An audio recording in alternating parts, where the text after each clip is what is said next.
어느 잿날이었다. 제사상 위에 오른 고기 산적에 아이가 입맛을 다셨다.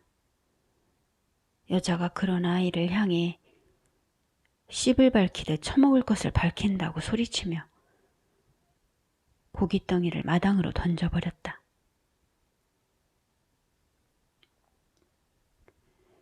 여자는 고기를 먹지 않는 식성이었으므로 육류를 허락에 여겼다.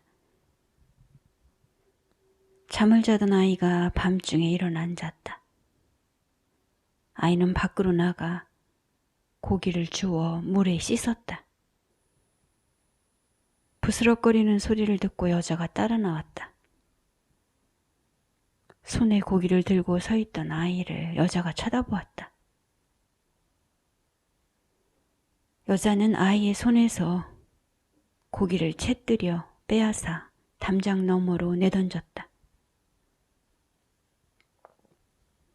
그렇게 행티를 부리며 살아온 여자가 한 번쯤 음식을 양보했다고 해서 잘못된 과오가 지워질 수 있을 것이라고 여겼다면 오산이었다. 누적되어 온 불신과 불안은 단번에 치유될 수 있는 것이 아니었다. 그것은 자기 위주로 생각하기 좋아하는 여자의 얕은 수일 뿐이었다. 여자는 주변 사람으로부터 칭찬을 듣거나 대접을 받는 것을 너무도 원했다. 그랬기에 사람들로부터 오는 좋은 평판에 늘 목말라 했다. 여자는 자신에게 조금이라도 나쁜 평을 하는 이가 있으면 그 사람을 찾아가 싸움을 벌였다. 그런 다음 집으로 돌아와 아이에게 매질을 했다. 풀리지 않는 자신의 감정을 매질로 해소했다. 음식점 주인이 우매해 보이는 아이를 한참 동안 쳐다보았다.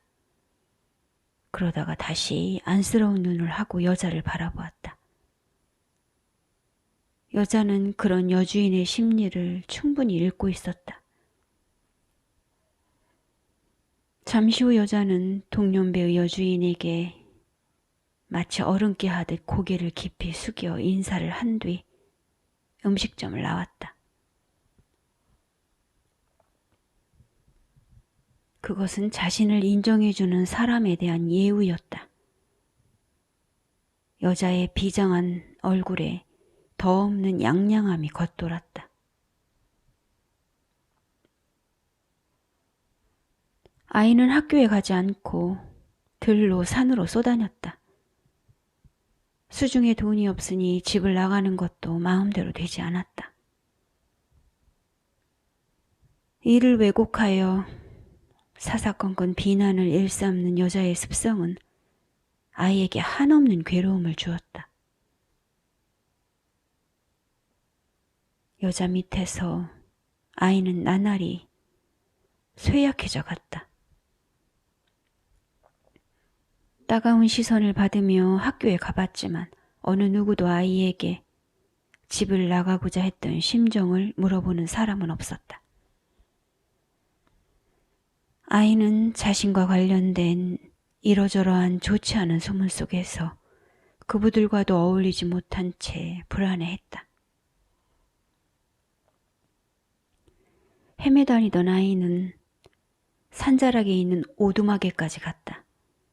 허름한 오두막집을 지나 산으로 향했다. 얼마를 올라갔을까? 뒤따라오던 시선을 느낀 아이가 멈추어 섰다. 매가리가 없이 늘어진 걸음으로 뒤에 따라오던 사람은 한 동네에 사는 언니였다.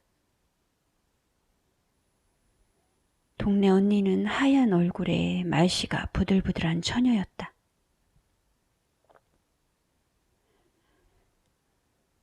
언니는 산에서 자기를 봤다는 말을 아무에게도 하지 말아달라고 아이에게 다짐을 받은 후 계속 산을 올랐다.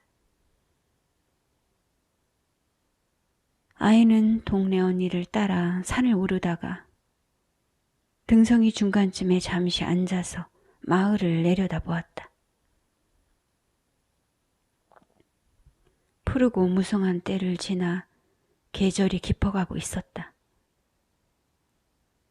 아이는 어릴 적에도 죽음에 대해 생각했었다. 그때도 작금처럼 등성이에 혼자 앉아 상념에 잠겼었다.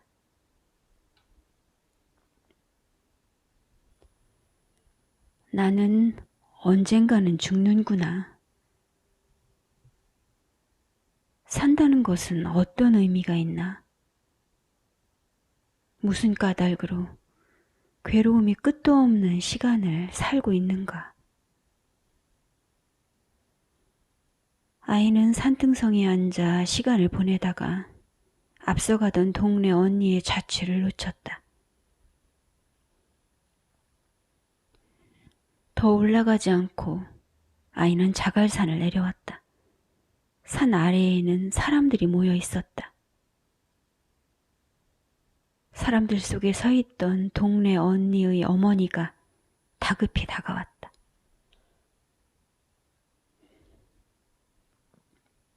은태가 우리 영림이 못 봤니? 어디서든 봤으면 봤다고 제발 말해주렴.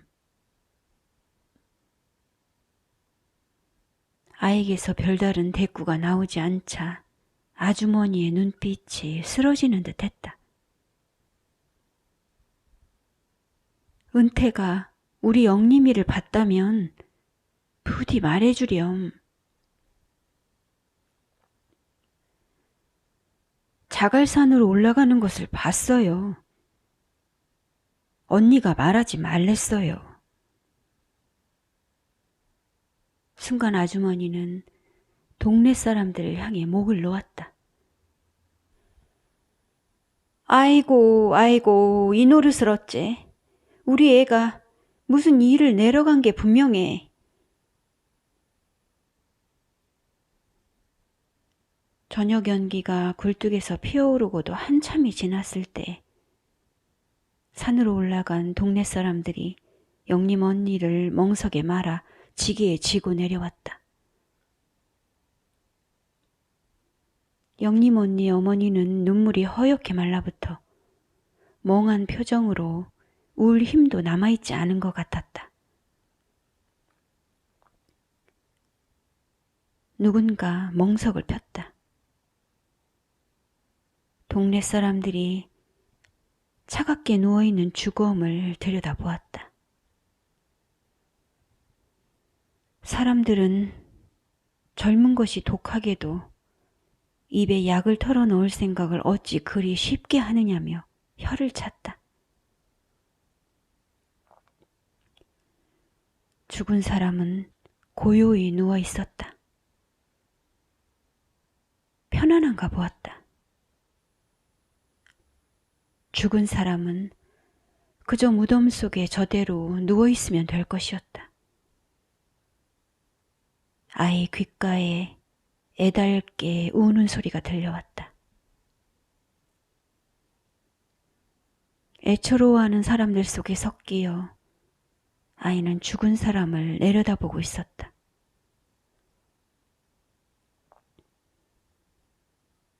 죽는다는 것이 그다지도 슬픈 일인가? 살아있는 것보다야 나은 일이지 않은가? 지금의 삶보다는 더 좋은 일이지 않은가 말이다. 집으로 돌아온 여자는 재수가 없어서 더러운 꼴을 보았다며 불편한 심기를 드러내었다. 네, 원참 저렇게 약을 처먹고 뒹굴다 죽는 년을 아직 숨통이 끊어지지 않아 병원에 데려갔어도 의사들이 살려낼 것 같아? 오죽한 년이 약을 털어놓고 되지나 싶어서 개취급이나 하지. 살기 힘들다고 몸부림치던 여자도 약을 먹은 적이 있었다. 옥순네 할머니가 도와주지 않았다면 병원에도 못 가고 깨어나지도 못했을 여자가 죽은 사람의 일이 자신과는 무관한 것인 양 비웃었다.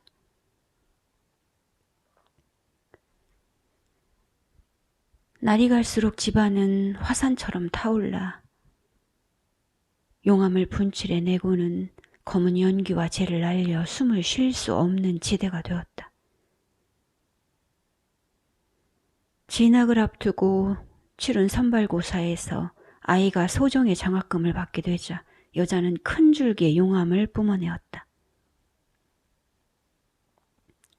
가르쳐봐야 공을 모를 테니 일찌감치 학교에 보낼 필요가 없다는 자신의 속마음과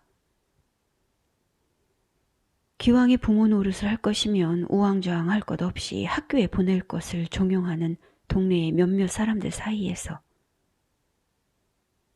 여자는 갈피를 잡지 못했다. 무슨 일이든 여자는 제 의지로 결정하기를 어려워했다.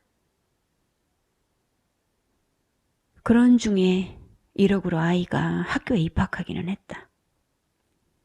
그즈음 아이에게는 이상 징후가 생겨나고 있었다. 몸이 자꾸만 아래로 가라앉는 듯하고 이유를 알 수 없는 신경질이 올라왔다.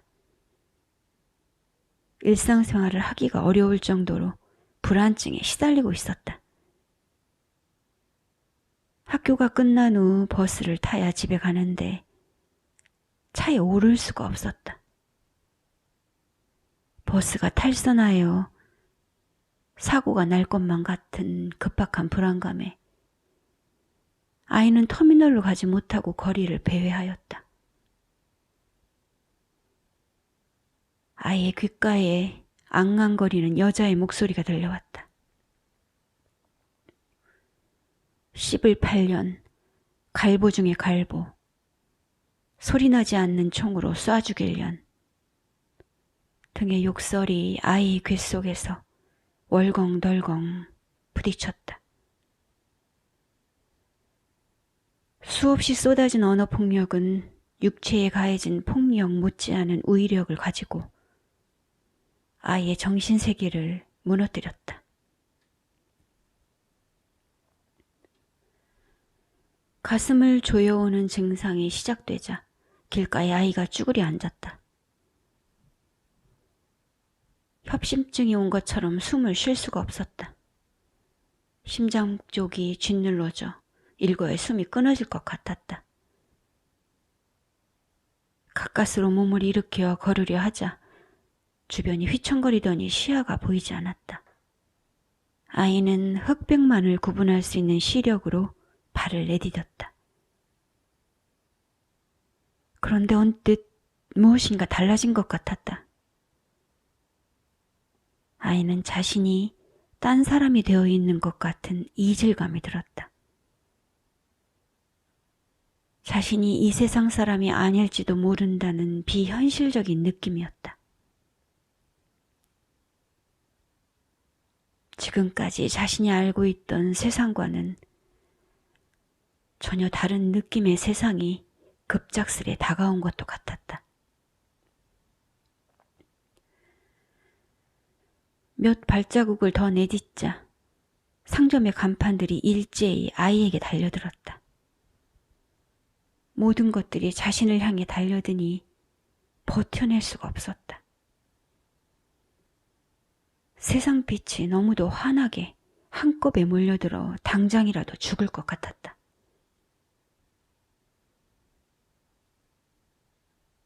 각종 증세에 시달리던 아이는 계속 학교를 다닐 수 없는 지경이 되었다.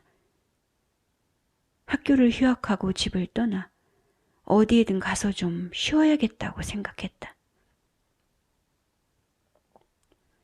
용기를 낸 아이가 우선 병원에 가서 진찰을 받아보았다. 의사는 아이의 증상이 내과 치료를 요하는 병이 아니라고 진단했다. 아이는 병원에 입원하여 쉬었으면 좋겠다고 의사 앞에 말을 꺼냈다. 의사는 별다른 책임감을 가지지 않은 채 개원한 지 얼마 되지 않은 정신병원을 소개해 주었다. 소개받은 병원은 가난한 생활보호 대상자들이 보호카드를 이용하면 무료로 입원을 할 수 있는 곳이라고 안내했다. 아이는 집을 떠날 수 있는 것에 마음이 들썩였다. 병원에 가는 것은 자연스럽게 떠나는 계기가 될 수 있었다. 몸의 상태가 좋아지면 집에 돌아오지 않고 곧장 취직을 해서 앞가림을 할 수 있을 것이었다. 덜컥 학교에 휴학기를 낸 아이가 병원에 입원하기 위해 집을 나섰다. 보호자의 동의가 필요했으므로 여자와 동행해야 되었다. 윗말로 올라가던 중에 아이와 여자는 영림의 어머니를 만났다. 애가 병원에 입원한다더니 가는 길인가 보네. 그런데 용연네야, 아직 앞날이 창창한 아이를 무턱대고 정신병원 같은 데로 보내서야 되겠어? 죄가 좋다니 보내야지 어쩌겠어? 나는 저에게 최선을 다해서 학교도 보내고 먹이고 입히며 잘해줬는데 애쓴 나에게 보답은 못할 망정 정신병이나 걸려서 제발로 병원을 가겠다니 보내야지.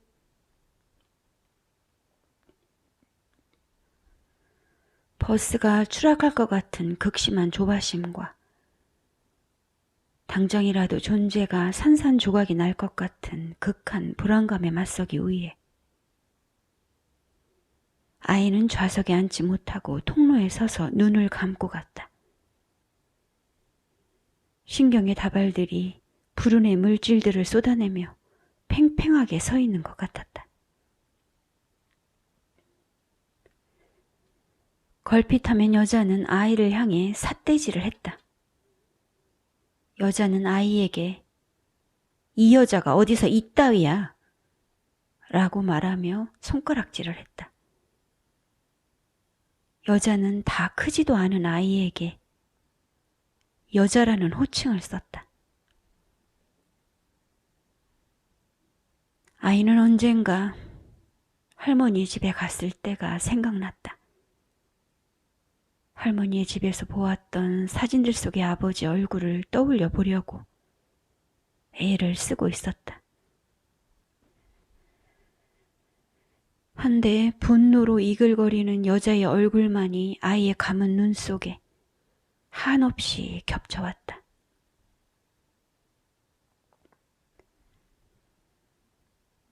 병원에 입원하러 가기 전 아이는 이상 증세들이 심해지는 가운데 황달까지 겹쳐서 학교에 나가지 못했다. 얼굴빛이 노래서 넋이 나간 듯 다니는 아이를 셋말 무당이 보고 구술해보라고 권유한 것도 그 즈음이었다. 무당은 아이의 혼이 이미 떠있는 상태라고 했다. 그대로 두면 목숨이 오래 붙어있지 못할 것이라고 했다.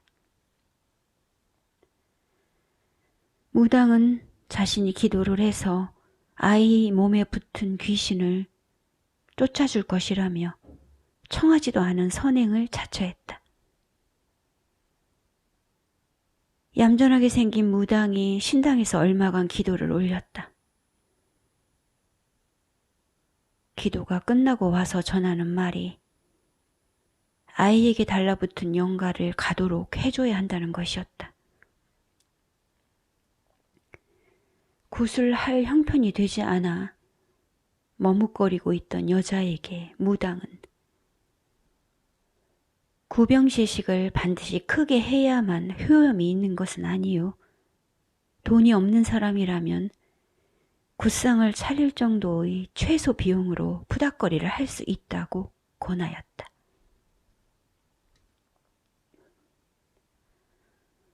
영가는 스스로 목숨을 끊은 아이의 계부로 업력이 약해 갈 곳이 없어지자 무주고운으로 떠돌다가 집을 찾아온 것이라고 했다. 영가에게 저승길을 열어줘야 아이가 나을 수 있다는 것이었다.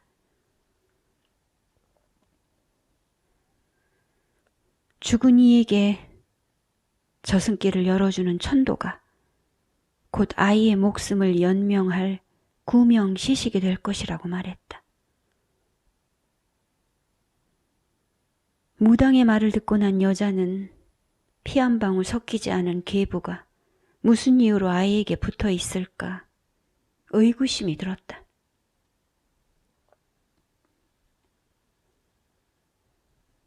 무엇인가 썩는 냄새가 났다. 냄새는 병풍 뒤에서 피어나오고 있었다. 제초제는 뱃속의 오장육부를 진득하게 썩히고 있는가 보았다. 곡하는 소리는 들리지 않았다. 곡소리뿐 아니라 슬픔도 없었다. 썩는 냄새만이 초상이 났음을 알려줄 뿐이었다. 남자를 집어 삼킬 것만 같았던 여자의 분노는 애초부터 그럴 필요가 없었다는 듯 가라앉았다. 여자는 죽은 사람에 대한 미안함이나 안타까움을 전혀 느끼지 않는 것처럼 보였다. 그런 여자가 돌연 아이에게 물었다. 남자가 약을 마셨던 날 학교에서 일찍 돌아온 이유가 뭐냐? 남아있던 사이다 때문에 조퇴를 했던 거지?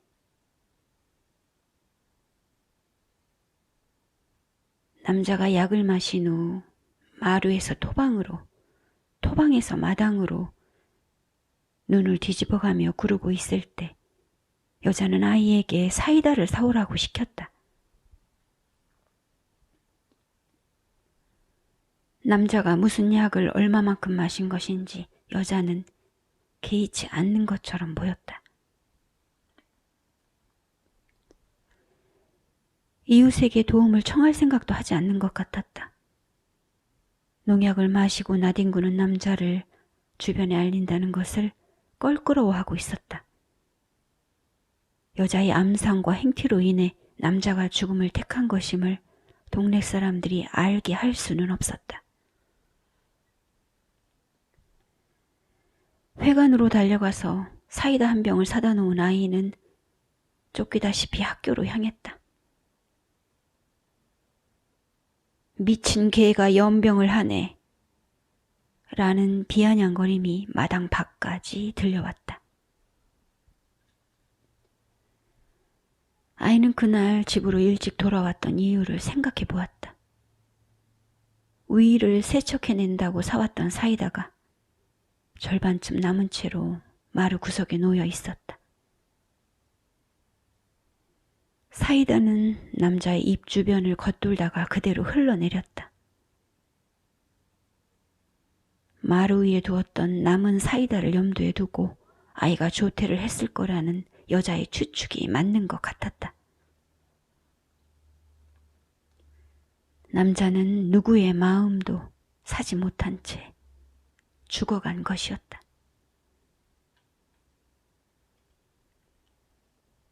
잡은 날이 오자 낮에는 코빼기도 보이지 않던 무당이 해걸음에 들어와 자리를 폈다. 몇 가지 음식과 과일을 올린 상차림만으로 푸닥거리가 시작되었다.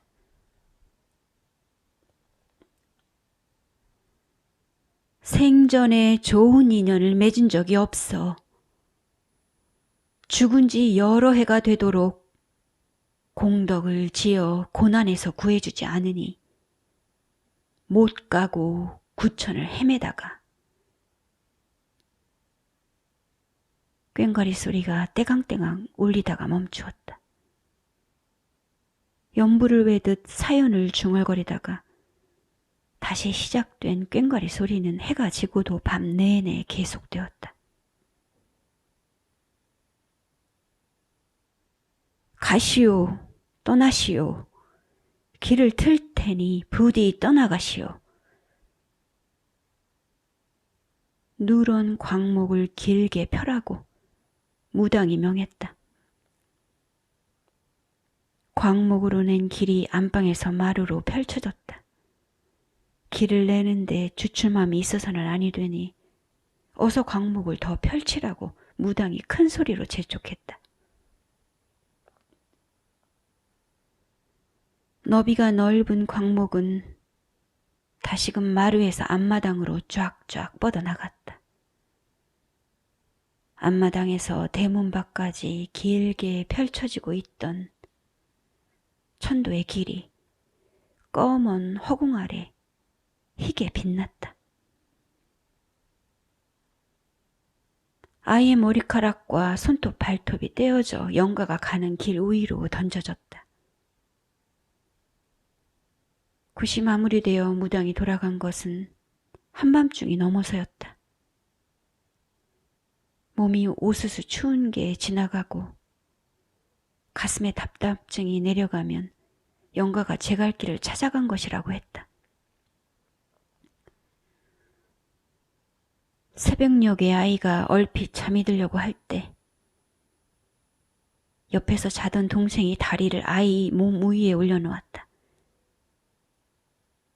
여자가 그랬던 것처럼 아이는 동생의 다리를 쥐어 뜯은 후 밀쳐버렸다. 다리가 꼬집힌 동생이 울음을 터뜨리자 아이는 시원했다. 푸닥거리를 통해 다가올 시원함보다 여자에게 당했던 그대로를 누군가에게 갚아줌으로써 얻게 될 해소감이 더 편안하게 느껴졌다.